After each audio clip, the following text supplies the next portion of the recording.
Hi, everybody. Welcome back to the Yoga Sessions podcast. Today, I have Larry Yelin here today.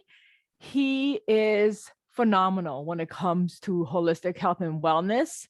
Today, we're going to just talk in general about prevention. And he has an amazing story about how he recovered from cancer.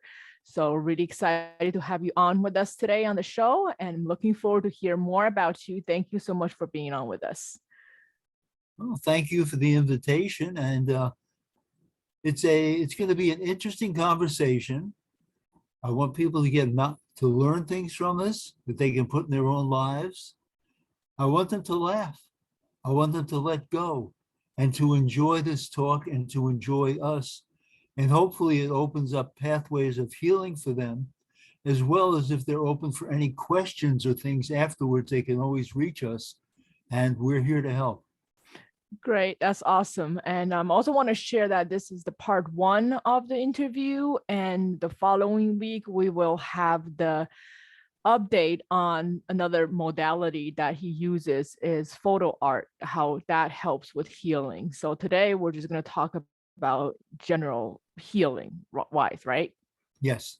Okay, awesome. So we'll get started with about you, how you got started with this. You also do massage, and just more about you briefly. Well, briefly, been doing this for 22 years, helping people feel better, have a beautiful life, and let go of stress, doubt, anger, anything that pulls you down, takes your energy away from you. So healing has got a lot to do with letting go, past, present, and future. So that's an overview. How I got started in this 22 years ago, I had a slip and fall on black ice.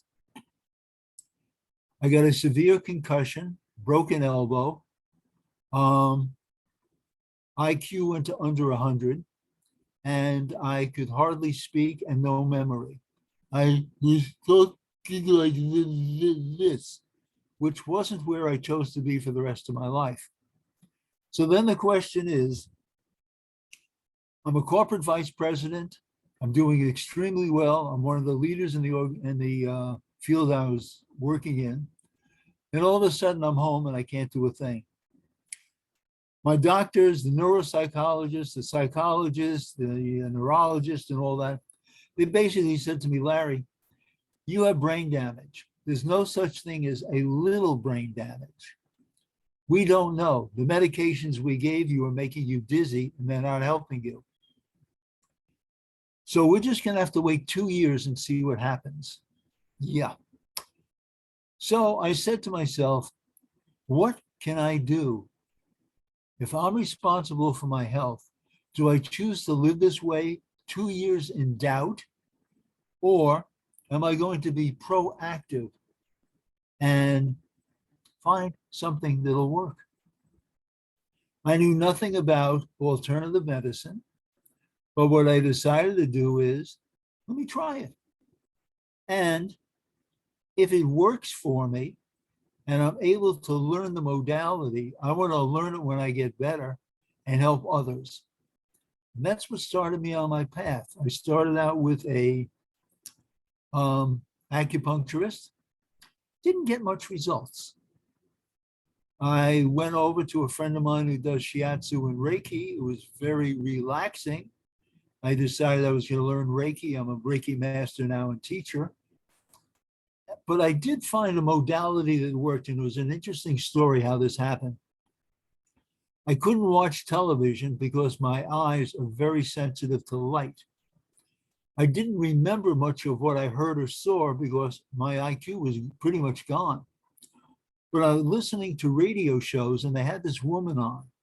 Her name was Dr. Annalie Kate, and she's in Palm Beach, Florida now. And she was talking about brain damage, and she was talking about other health issues and how she could help. It was a technique I never heard of. It's called neurological organizational technique, or NOT. It basically, through tapping and massage of different areas of the body, it brings back the connections so the things start to happen. So for example, with my speech, she took me back through tapping and resistance, very similar to kinesiology, to the moment at which I slipped, fell, and blacked out. What she determined was that the muscles in my throat were frozen. Fear. What can we do to let go of the fear? So, as a chiropractor, she did some unorthodox things of putting her fingers down my throat, working on my neck, front and back, and slowly it started to ease out. Then she said to me, I want you to see a voice coach, which I did. And I studied to do voiceovers. So that started me on the path.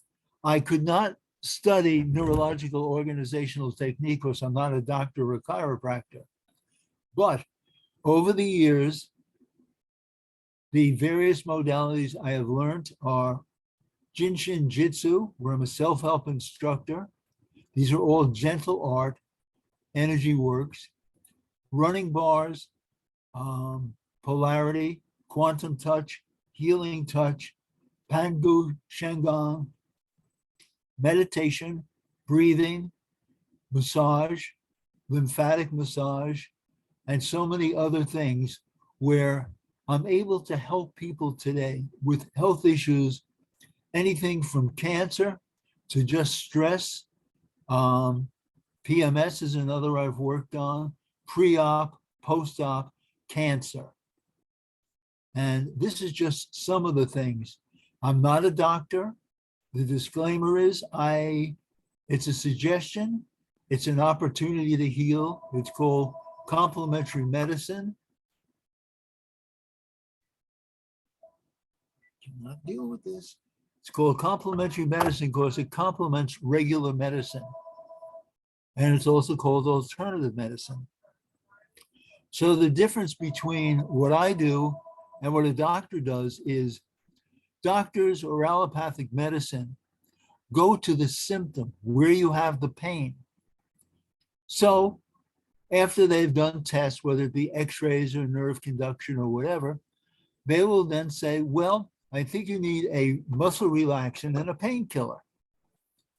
Well, that's a great idea, with the exception of it is, where are you working? If you're working whole body with a pill, well, I'm using a muscle relaxant. Do I want my heart to relax? I don't think so. I want it to keep pumping strong. Painkiller, do I want to be groggy? No. Do I want to be out of pain? Yes. With complementary medicine, we look at where is the source. So take an example of a sink that's overflowing. The water is on and it's all over the floor. A doctor will come in and turn off the faucet. Well, we've stopped the overflow. Somebody like me would come in, and I'll take the stopper out of the sink or whatever is clogging the drain so that everything can flow. And in energy medicine, or complementary, whatever you want to call it, we look to move blockages, or what we call a dis-ease, where things are not working at ease. We also look at what is the emotion that caused this. And I listen in my interviews, which initially when I work with somebody, it's an hour and a half interview. I want to know their life story, where things happen, because in your body, you build up things over the years. You have a memory. You can say, I have a gut feeling, or I've inherited this. The reason you inherited it is your surroundings are all the same within your family. You have the same emotional issues. When you do healing work, you also have to work on yourself so that these emotions do not get in the way of you working with others. It's what we call clear channel. This happens through meditation. This happens through working with a psychologist to let go of a lot of things. This works through positive affirmations. This also works on creating fun in your life. So many of us are stressed and don't have an opportunity or make an opportunity to let go. sing, meditate. Remember, when was the last time you jumped in a puddle when you were a little kid, or screamed or laughed loud, or sang along with a song? Those things are gone. And so what we've become is very rigid. We have to do it the right way. That puts pressure on you. Make life fun. Create humor. Create new opportunities. When I had this concussion, my opportunity was, what can I do to help others? When I later on had cancer, what can I learn from this to help others so to get through it? One of the areas that help people is called word. If somebody came over to you and said, you look gorgeous today. I'm so happy to have you as a friend. I really love you. Boy, I couldn't believe you did that. That's fantastic. How do you feel? You're acknowledged. You feel good. Something new is in your life and you feel close to that person. When I had cancer, which I beat, one of the things I had to do was go back to the hospital for a couple of months every day to have blood work done. And I live in New Jersey. I had to go into New York City. And I purposely left my house at 5 a.m. to be there at 6 to beat the traffic. And there was a small group of us that met. And the rooms get busier and busier, of course, as it got later on in the day. And there was about a dozen of us who would meet and chat and see how each of us are doing. And one day I noticed this young fellow sitting at the end of the bench, waiting to have his blood work, head is down. I walked over and I said, hi, my name's Larry. How are you doing? Doesn't matter. I said, oh, is that why you're here? Because it doesn't matter. He says, no.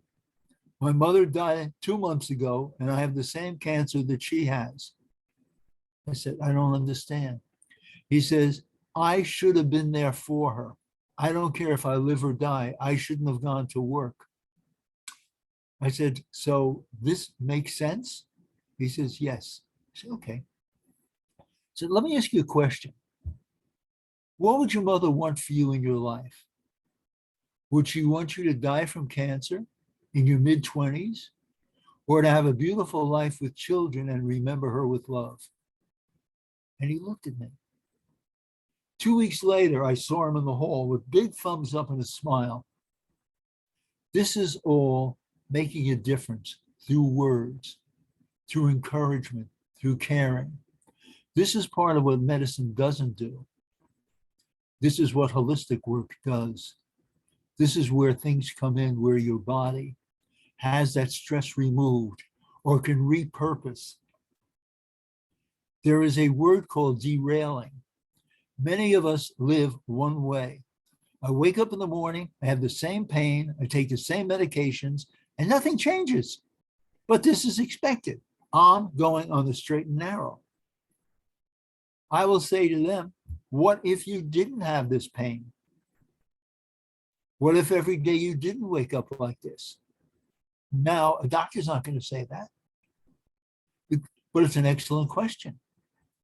So when you come up with an answer, the next question is, how am I going to implement this? If this is something I don't want and something that isn't normal. And that's what we call derailing, where I've taken you off the track and brought you over to something outside of the way you live. So all of this is helpful. Now we can go back to the basics of when you were a child. When you fell and you were hurt, when you went over to your mother or father and they put their arm around you, how did you feel? You notice just through touch, a loving touch and caring, you started to feel better. That's all part of what this work is. You can put labels on it, but the main thing is it comes from love, it comes from caring, it comes from knowledge. It comes from looking at holistic, which is whole body. What is it that is possible today that wasn't possible yesterday? And you are basically responsible for it because you're the one that keeps it alive. My back hurts me. I can't do this. I can't means I won't. Why won't you? There is no benefit in being in pain. There is no benefit in being in doubt or questioning what else. That takes your positive energy away that can help you to heal. And healing starts with you.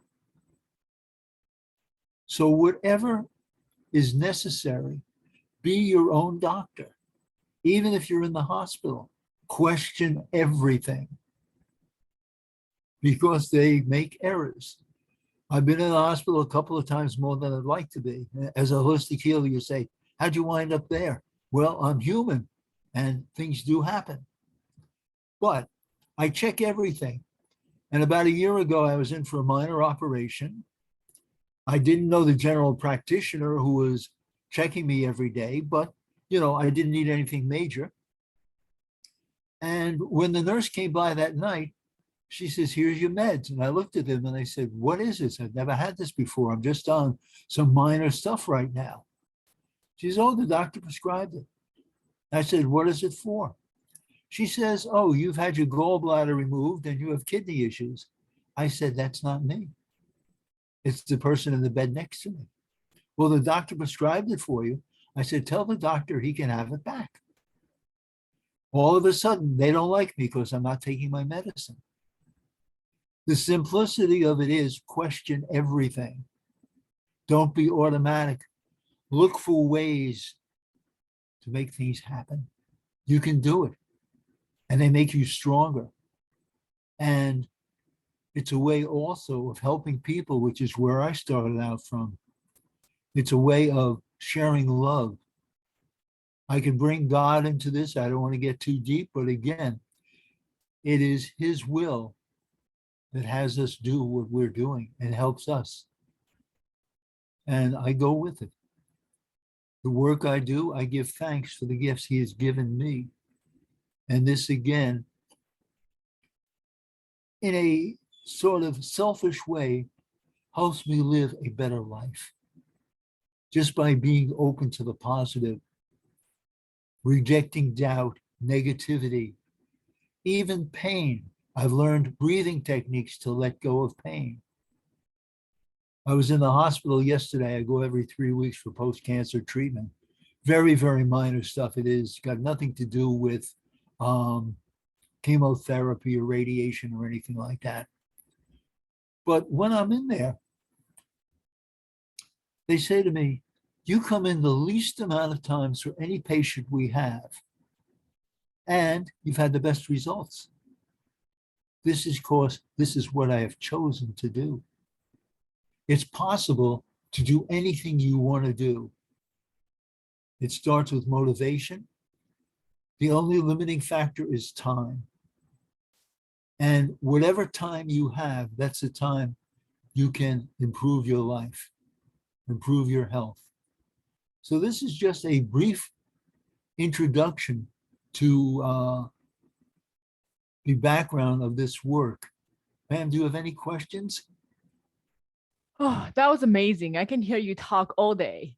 I just want to say, I apologize from my end. I think it might be my computer or the reception or something, but it keeps on cutting you off like periodically throughout your talk. Hopefully the recording actually catches everything so we won't have breaks in between.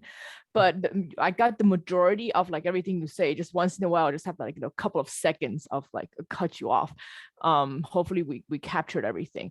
But it's amazing how all these questions that you ask, and then actually finding out the answer for yourself instead of just asking and then just wonder and never find out the answer. Because I know from my experience and from people that I work with, there are times where we ask these questions and we just left it at that. Like, instead of going deeper and actually finding out the answer. So that was amazing. And so you mentioned all those modalities and they all work for you. I know some people, they're like, okay, I only listen to my doctors. Like, that's all I believe in. And that's fine. That's what they believe in. And that's what's keeping them going. But being open-minded and trying different things is, there's no negative effect to it. Even if it didn't work, even if you totally don't believe it, you never know. Nothing, either whatever you try won't help you, but it will make you worse. You know what I mean? Because and if you like, also mindset makes a big difference, right? It's because you have that positive mindset, and the way you question everything makes a big difference. So being open-minded about everything is a huge thing. I'm so glad that you brought all these things up.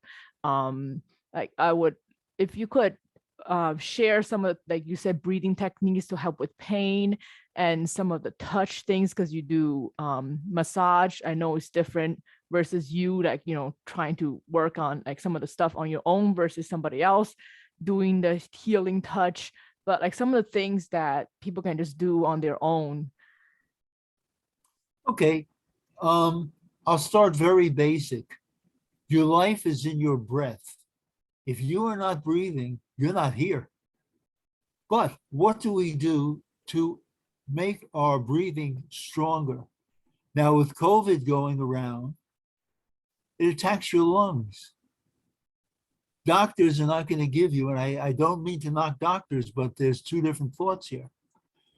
They're not going to give you breathing techniques to strengthen your lungs. And it's very, very simple. Get a balloon and blow it up. Because in the blowing up, you are pushing, strengthening your lungs and breathing. And also you're letting go, because it's like a meditation. You are thinking about how many breaths you've made. Boy, I got 20. Do you think I could do 25? Or boy, I can only do 5. But you can build up. 20 is acceptable. 30 is awesome. And if you blow up the balloon and it explodes, that's your problem. I had nothing to do with that. That's my disclaimer. So a simple thing like strengthening your breathing is one thing. Another thing is, if you have pain anywhere in your body, what we want to do is to let go of it. So I talked before about painkillers and muscle relaxants, but what else is there? So the basic work in holistic hands-on or energy work is circulation. Think of that stop sink. Once the water flows, everything is clear and clean. When it's stopped, it backs up. It's what we call something that's not at ease or a dis-ease. The second thing you want to do is bring in warmth. When something is warm, the body relaxes and you can heal better. And you're breathing naturally, so you're not holding on. So you can get the oxygen to flow into your body. Oxygen kills cancer. Oxygen is part of what you need, or very much what you need for your energy in your life. But let me get back to pain for a second. There is a visualization of it leaving your body, but I'm going to teach you something a little bit better than that. This comes from Jin Shin Jitsu. You can Google it. It is a, I would say, thousands of year old art, which was recently rediscovered during World War II in Japan. They found the scrolls, but that's just a history. Think of your hands as energy. Left hand is positive. Right hand is negative. Now, you are the battery. You are going to distribute that energy however you want. Now, in self-help, let's say I have a pain on this side, or more specifically, let's say the chest, because I can reach that area easier as I'm doing this. I have a pain right here. It's a muscle pain, I think, but I'm not sure what it is. Right hand brings energy in, and left hand on top. And just hold it wherever it hurts. Or if you have somebody that can do it for you because you can't reach your back or something, hold this for a minute or two. Open your mouth, because when your mouth is closed, you're holding on to things you want to let go. Breathing, exhaling is letting go. And you'll start to feel a warmth and calmness in your body just from holding. And that's one way of letting go of pain. So the breath, the hands, the mind, This is part of what you can do for self-help. Now, people say to me, Larry, I can't sleep at night. I said, well, the first thing to do is get into a bed. Oh, that's a good idea, isn't it? Yes. So when you get into bed, the first question is, what are your surroundings? If there's a lot of noise, a lot of light, you're not going to sleep well because you can't get into the REM sleep. Make it a quiet oasis for yourself. But I have things on my mind, I've been thinking about this all day and I can't let go. Have a pen and paper next to your bed. Write down what your issues are. Well, I'm worried about the money. I'm worried about my kid. I'm worried about my job. I'm worried about that. Okay, fine. Can you solve this in your sleep? No. Do you choose to toss and turn all night, or would you like to have a beautiful night's sleep? Sounds good. So what can we do? I want you to write down what your issues are. And I want them to go to sleep on their side of the bed, on the night table. They'll be there in the morning, but you're not going to solve it tossing and turning all night long. So if we've left our baggage of the day on the night table, now how do I relax? Do I turn on TV and find I'm watching until 2, 3 in the morning? Do I start to toss and turn? Where do I go? Well, the first basic question is physically. How's your bed? How old is it? When you go to sleep and when you wake up, is there a difference in your body of pain? My neck hurts, my low back hurts. Your bed is not supporting you. That's another conversation, but I would look at that and I would look to buy a new bed. And also make sure that the bed contours to your body, that it supports you, but is not too firm. People say, oh, a hard bed is going to give you a good night's sleep. If you look at the shape of your body, there's nothing that's flat and straight on it. You want some cushioning to contour to your body when you sleep. A park bench versus a sofa. That's the difference. Both give you support, but only one of them gives you cushioning and supports your body. So we got you in a good bed, a good pillow. Your stress is gone because you've left it for the morning. Good idea. But you need coffee in the morning to wake up to it. No, you don't. But that's another story. The other thing is, I want you to do meditation when you go to sleep. I've never meditated, or I can't do that. When you can't, it means I won't. But you can. It's done very, very simply by counting breaths. And here's how it works. You're going to take your hands like this, where they're going to be touching. You're going to go about 2 inches below your belly button. Hold your hands here. And I want you to count 3 slow breaths. Pause after, when you breathe in, pause. After you exhale, pause. Now, I want you to count your breaths, but when you breathe in, I want you to count to either the number 4, 6, or 8, depending upon your breath and what's comfortable. So it's going to be pause, 4, 6, or 8. Breathe in, 4, 6, or 8. Exhale, 4, 6, or 8. And pause again. So within that body, you're starting to feel a rhythm and you're starting to feel relaxed. You're not thinking of anything else and you're comfortable. And by holding yourself, part of sleep is feeling secure. Feeling secure is a hug, is a moment of quiet where everything is possible.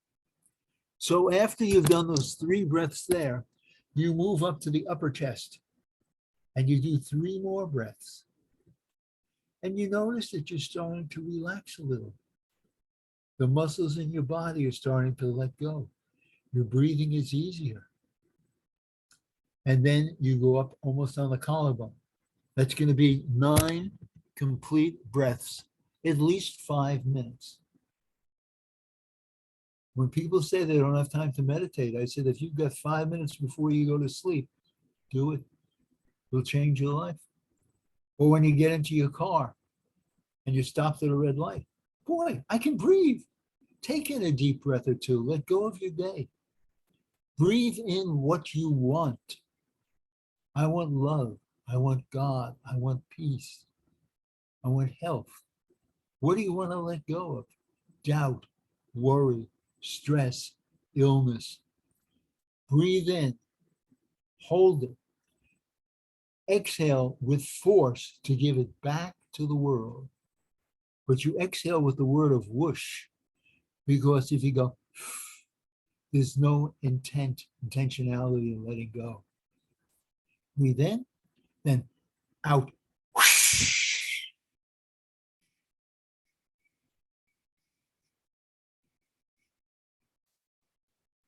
You've emptied everything. I call your body your sacred temple. Breathe in what you want in your life, in your temple. Exhale what you don't want. These are just simple ways of letting go. Other things you can do is turn on some music you like. Dance or sing with it. I don't care if you're good or bad. Have fun. You're a kid. You're not, I gotta look good. No, I want to have some fun. Put on a movie you like. Listen to some comedy. Look at a beautiful picture. Sit in your favorite seat and just close your eyes. It's okay to have time for yourself. It's okay to have fun in your life. It's also okay not to do it perfectly. Because so many people put stress on themselves. I'm not doing it right. Blessings. The question is, what is right? And what are your standards? So I don't have to please anyone other than myself. And this goes with self-image also. I work with many clients with a lot of stress. A lot of them are business people. A lot of them are overworked moms. I'll talk about moms for a second. I've got to take my kid here. I've got to go there. I've got to make the breakfast. I've got to do the lunch. I've got to clean up the house. I've got to do the laundry. I've got to go food shopping. I've got to do this. I've got to do that. At the end of the day, they have a whole bunch of do-do and no life. And what you want to do is create a life for yourself. Nobody said you were put on this earth to just do for everybody. First thing you do is you ask for help. Your kids, your husband, whatever it takes. Or if you have to hire somebody to come in for an hour or two, you live once, live your life. But how do you feel about it? Well, my mother did it better. This person says I'm not doing it right. My husband doesn't care. My kids drive me crazy. I don't care. If you're putting stress on yourself that I'm not doing it right, you'll never be perfect because the standards you're setting for yourself are impossible. I don't have time for myself. Well, I just showed you a very quick meditation or just a breath. But let's go a step beyond. What if 2 or 3 times a week you took a yoga class, or every morning you took a 15 or 20-minute walk? What if you would lock yourself in the bathroom and tell your husband, the kids are yours. Burn a candle. Just relax. Bring a radio in there. CD player, whatever. The other thing you can do is acknowledge yourself. Not that I'm not doing enough or I'm doing it wrong. No, I am an incredible woman. I am an incredible person. Self-love is also ways of letting go. Acknowledgement are ways of letting go. These are just little things, and having fun for yourself. We're not put on this earth not to have fun. We're put here to have choice, to have possibilities of other things to enjoy and do. That is so true. It's because when you say you don't have time to do this, when you're, doing all these things, you ended up having less time by not getting the help that you need and have time for yourself. because you're actually gaining more time back by doing all these preventative measures, by working on, like you said, self-love, letting go, and all these different things, breathing, and just all these healing modalities. Also, we have 24 hours a day of choice. Now, I will say things come up. Something got spilled, somebody got hurt. Okay, that still doesn't mean that you don't have a choice of something to do. Or if you can't do it, what you can do is to recommit to that time. Not only that, but also you can kind of, in a way, kind of predict sometimes, not all the time, what's going to happen unexpectedly. But you can almost like schedule it in advance and say, okay, let me give some room for unexpected things that might happen, so I can prepare myself in advance if it does happen, instead of going back to back, like doing stuff. And then when something does come up, it caught you off guard. 100% right. Do you have any questions or anything else you'd like me to address? I mean, up to you. Anything else that you'd like to share? Yeah, drink water. It's important. Yes. I'm definitely gonna get a drink right after this. And I am so excited for our next one as well. This has been great. Thank you for sharing all your wisdom. I'm sure there's a lot more. And our next session will be about photo art. Am I saying it right? Photo art? Yes. And Yes. if you want to put in a way people can reach me or you, that's up to you. Yeah, of course. Okay, so please share how people can reach you. All right, online, it's very easy. My name is Larry Yelin, Yelin. The way you remember this is hollering, screaming, and yelling. It's a law firm. We're a little crazy. At gmail.com. That's the best way. My cell phone, 201-974-0901. I do distant healing. I do hands-on healing. I also do talks like this where you may have issues or things you'd like to talk about, and I can help you with it. I'm not a psychologist, excuse me, but I think I have a pretty good handle on emotion and what's going on in your lives. I've helped thousands of people over the years, and to me, if I can make a difference in one person's life a day, that is an incredible day for me. And this is what I live for, and this is what I totally enjoy. That's great. I'll definitely put the information in the chat, in the description of the podcast and the YouTube channel. And make sure to reach out to Larry if you have any questions or would like to work with him. And I'm looking forward to our next interview about photo art. Thank you so much. Appreciate you. Thank you. Thank you.